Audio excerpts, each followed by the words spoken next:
ዳውን ዳውን ኢትዮጵያ ዳውን ዳውን ኢትዮጵያ የሚባልበት ዘመን ትዝ አላችሁ? ያኔ ዶክተር ምህረት ደበበን በዋልታ ቴሌቪዥን ጋበዝኳቸውና አንድ ጥያቄ ጠየኳቸው።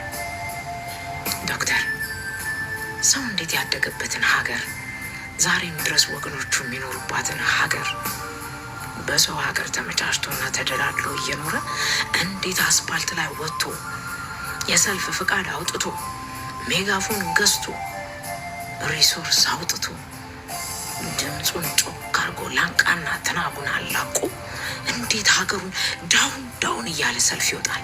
አገዛዙን ዳውን ዳውን ማለት እኮ ያባት ነው። እንዴት ሀገሩን ሰው በዚህ ልክ ይጠላል? አሁን ይሄ የጤና ነው ብዬ ጠየኳቸው። ዶክተር ምህረት ደበበ ጮክ ብለው እያዩኝ ሰርስሮ በሚገባ በሚመስል እሳቢያቸው እንዲህ አሉ። ይኸውልሽ ሳልሳዊት፣ ዳውን ዳውንም አባብ የሚለውን ምን አያሳስበኝም። ይልቅ ዝም ያለው ነው የሚያስፈራኝ አሉኝ።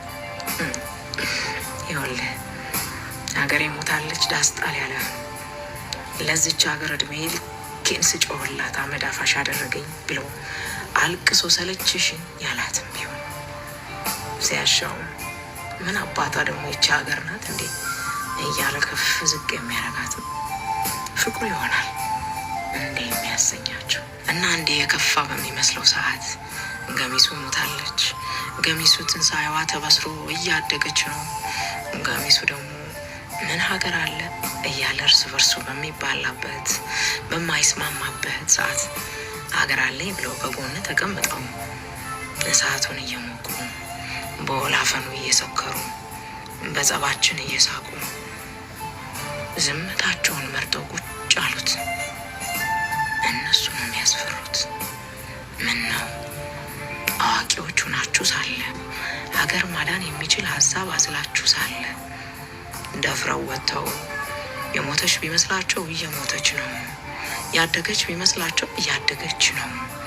ለፍተው ለፍተውላት ወድቀው ተነስተውላት ተስፋ ቢያጡባት በቃችን ኢትዮጵያ ተውኝ በቃኝ ብለው ቢያለቅሱ ወጥቶ ለመዝለፉ ብቻ አለን የምትሉ ስለ ሀገር ስትጠየቁ ዝምታን የመረጣችሁ ምንም ማበርክቷችሁን የማናውቀው አዋቂ ሆናችሁ በቤታችሁ የተደበቃችሁ ሁሉ ዝምታችሁ ሌላ ሀገር ኖሯችሁ ነው ወይስ ዶክተሩ እንዳሉት እንፍራችሁ? ጎበዝ እንዴት ዝም ይባላል?